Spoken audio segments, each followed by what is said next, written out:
வணக்கத்துடன் இது Inba tax. Inba tax என்கின்ற இந்த வலையொலியிலே உங்களை சந்திப்பதில் நான் மகிழ்ச்சி அடைகின்றேன். காரணம், எங்களுடைய வலையொலிக்கு நீங்கள் கொடுத்து கொண்டிருக்கக்கூடிய பேராதரவு உண்மையிலே மகிழ்ச்சியை தரக்கூடியதாக இருக்கின்றது. இன்று சென்னையிலே இலங்கையில் இருக்கக்கூடிய நாடாளுமன்ற உறுப்பினர் வைத்தியர் அர்ஜுனா அவர்களை சென்னையில் சந்திக்கக்கூடிய ஒரு வாய்ப்பு கிடைத்தது. அந்த சந்திப்பில் பல விடயங்களை குறித்து பேசக்கூடிய களமும் சில தலைவர்களை சந்திப்பதற்கான ஏற்பாடுகளையும் செய்யக்கூடிய ஒரு வாய்ப்பு அமைந்திருந்தன. இங்கு பல விடயங்கள் பேசப்பட்டன. அப்படி பேசப்பட்ட அந்த பல விடயங்களில் வைத்தியர் அர்ஜுனா எடுத்து வைத்திருக்கக்கூடிய சில கருத்துகள் உண்மையிலே தமிழகத்தில் இப்பொழுது இருக்கக்கூடிய முதல்வர் அதுபோன்ற ஒரு செயல்பாடுகளில் முன்னிலையில் இருக்கிறார் என்பதுதான் கருத்து. வைத்தியர் அர்ஜுனா அவர்கள் அப்படி என்ன விடயத்தை மையப்படுத்தி எடுத்து வைத்திருக்கிறார்? தமிழகத்தின் முதல்வர் மாண்புமிகு விஜய் அவருடைய செயல்பாடுகள் இப்பொழுது எப்படி இருக்கிறது? இது சார்ந்த சில தேடல்களை பார்க்க வேண்டியதிருக்கிறது. அதாவது, ஒரு முதலமைச்சர் எப்படி இருக்க வேண்டும் என்றால், நாம் கண்ணை மூடிக்கொண்டு பார்த்தால் தமிழகத்தில் வாழ்ந்த அந்த அத்தனை முதலமைச்சர்களையும் பார்த்தால் ஒரு காலகட்டத்திற்கு முன்பு வாழ்ந்த முதலமைச்சர்கள் தியாகங்களாக வாழ்ந்தார்கள். அதன் பின்பு வந்த முதலமைச்சர்கள் தங்களுடைய வருமானத்தை பெருக்குவதும் தங்களுடைய கர்வத்தை அவர்கள் நிலைநாட்டுவதும் சுயம் சார்ந்த களத்திற்குள் பயணிப்பதும் தங்கள் குடும்பத்தை முன்னிலைப்படுத்துவதும் தான் அவர்கள் வாடிக்கையாக எடுத்திருந்தார்கள். இதை நாம் பல கட்டங்களில் பார்த்திருக்கின்றோம். சமீபத்தில் ஒரு குறிப்பிட்ட கட்சியின் மீது வைக்கப்பட்டிருக்கக்கூடிய விமர்சனமே ஏறக்குறைய அந்த கட்சி ஒரு குடும்ப அரசியலை செய்யக்கூடிய கட்சி என்கின்ற விமர்சனம்தான் அந்த கட்சியின் மீது இருந்தன. தற்பொழுது அந்த கட்சி தேர்தலில் தோல்வியுற்று ஆட்சியை இழந்து இருக்கின்ற கட்சியாக இருக்கக்கூடிய களங்கள் நீங்கள் அறிந்த ஒன்று. தமிழக முதலமைச்சர் விஜய் அவர்கள் தமிழக முதலமைச்சராக பதவி ஏற்பதற்கு முன்பு வரை அவரை குறித்து பலர் கடுமையான விமர்சனங்கள் வைத்தார்கள். வெற்றி பெற்று 108 சட்டமன்ற உறுப்பினர்கள் கையில் இருந்த பின்பு இந்த ஆட்சி அமையாது, இது பிஜேபியோட பி டீம், கடுமையான விமர்சனங்களை எடுத்து வைத்தார்கள். அதன் பின்பு முதலமைச்சருடைய குணநலங்களை, முதலமைச்சர் இவர் செயல்பட மாட்டார், சினிமாவில் இருந்து வந்தவர், இவருக்கு என்ன அரசியல் தெரிய போகிறது, என்ன 1 மாதம் நீடிக்குமா, 6 மாதம் இந்த ஆட்சி நீடிக்குமா என்கின்ற ஆருடத்தோடு அவர்கள் விமர்சனங்களை வைத்து கொண்டிருந்தார்கள். ஆனால் யாருக்கும் எந்த பதிலையும், தமிழக முதலமைச்சராக இருக்கக்கூடிய மாண்புமிகு விஜய் அவர்கள் எந்த பதிலையும் யாருக்கும் எடுத்து வைக்கவில்லை. நீங்கள் சொல்பவர்கள் சொல்லிவிட்டு போங்கள், நான் என்னுடைய செயல்பாடுகளை நான் செயல் வடிவத்தில் காட்டுகிறேன் என்று அவர் குறித்து வைத்திருக்க வேண்டும் என்பதுதான் நம்மளுடைய எண்ணமாக இருக்கின்றன. தற்பொழுது விஜய் அவர்கள் முதலமைச்சராக பதவியேற்கிறார். அந்த முதலமைச்சராக பதவியேற்ற நிகழ்வு சென்னையில் இருக்கக்கூடிய நேரு உள்ளரங்கத்தில் அது நடைபெறுகிறது. நேரு உள்ளரங்கத்தில் இந்த நிகழ்வு நடைபெறும் என்று 9ஆம் தேதி இரவுதான் உறுதிப்படுத்தப்படுகிறது. அதிலும் இருவேறு கருத்துகள் எடுத்து வைக்கப்பட்டதுண்டு. ஒன்று, கவர்னர் மாளிகையில் அந்த நிகழ்வு நடைபெறும் என்று, இன்னொன்று இல்லை, அது நேரு உள்ளரங்கு விளையாட்டரங்கத்தில் தான் நடைபெறும் என்ற செய்தியும் எடுத்து வைக்கப்பட்டது. நேரு விளையாட்டரங்கத்தில் அது நடைபெறுவதாக இருந்தால் மாலை 4 மணிக்கு அந்த நிகழ்வு நடைபெறும் என்று எடுத்து வைத்தார்கள். ஆனால் திடீரென்று அந்த நிகழ்வு காலை 10 மணிக்கு மாற்றப்பட்டது. 10ஆம் தேதி மாலை என்று அறிவித்திருந்த நிகழ்வு 10ஆம் தேதி காலை என்று மாற்றப்பட்டது. ஆனால் இந்த நிகழ்வுக்கு எப்படி கூட்டம் வந்துவிடும் என்றுதான் எல்லோரும் நினைத்து கொண்டிருந்தார்கள்.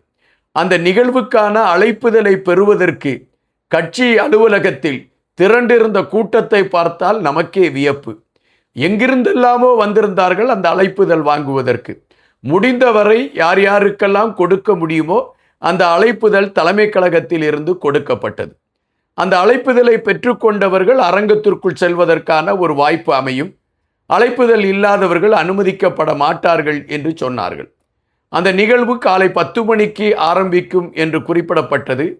6 மணியிலிருந்து அந்த நேரு உள் விளையாட்டரங்கம் ஒட்டுமொத்தமாக நிரம்பி காட்சியளித்தது. 9:45க்கு அந்த நிகழ்வுக்கான களங்கள் எடுத்து வைக்கப்பட்டது. சரியாக 10 மணிக்கு அந்த நிகழ்வு ஆரம்பித்தது.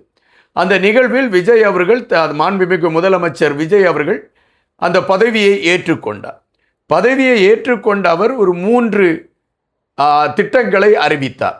அந்த 3 திட்டங்களையும் அறிவித்தவுடன் அதை குறித்து விமர்சனம் செய்தார்கள்.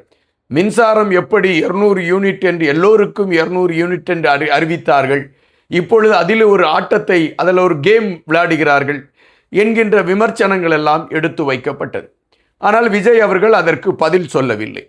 அதன் பின்பு தொடர்ச்சியாக தலைவர் விஜய் அவர்கள் எடுத்துக்கொண்டு பயணிக்கக்கூடிய களங்கள், அவரால் எடுத்து வைக்கப்படுகின்ற ஒவ்வொரு செயல்பாடுகளும், அடடா ஒரு நல்ல முதலமைச்சர் நமக்கு கிடைத்திருக்கிறார் என்று அனைவரும் உச்சி கொட்டக்கூடிய அளவிற்கு அந்த களங்கள் மாறி இருக்கிறது என்பதை நாம் இங்கு பார்க்க வேண்டியதிருக்கின்றது.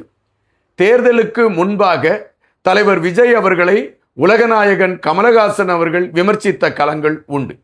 ஆனால் அதே கமலஹாசன் அவர்கள் இன்று தலைவர் விஜய் அவர்களை சந்தித்துவிட்டு எவ்வளவு பண்போடு பழகுகிறார், அவர் எவ்வளவு திட்டங்களோடு மனதிற்குள் வைத்துக்கொண்டு இந்த மக்களுக்கு செயல்படுத்த வேண்டும் என்று காத்திருக்கிறார் என்ற செய்தியை உலகநாயகன் கமலஹாசன் எடுத்து வைத்திருக்கக்கூடிய ஒரு களத்தை பார்க்க முடிகின்றது.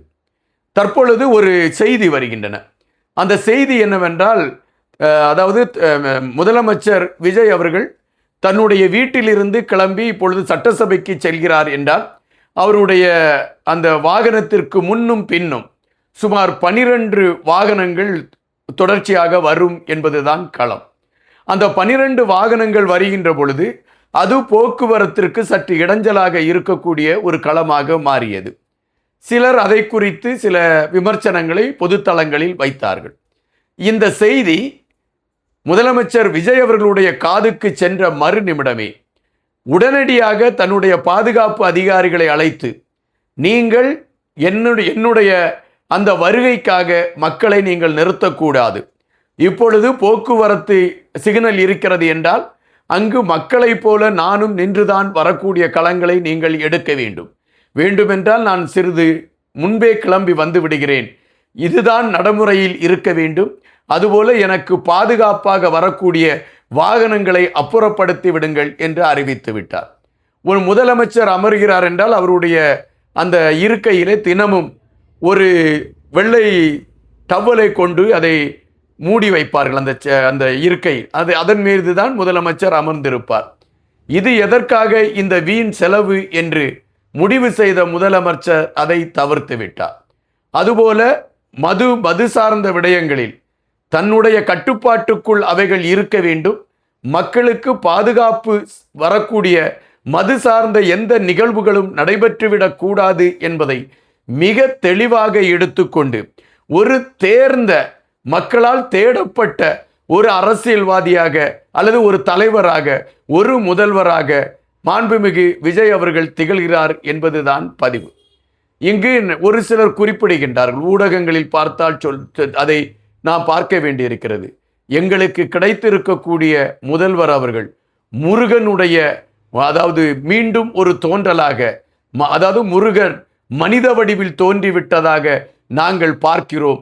அசுரர்களை அழித்துவிட்டு இந்த மக்களை காப்பாற்றுவதற்காக முருகனால் உருவாக்கப்பட்டிருக்கக்கூடிய ஒரு நிறையாக முதலமைச்சரை பார்க்கிறோம் என்று சொல்லக்கூடிய ஒரு களங்களை நம்மால் பார்க்க முடிகிறது.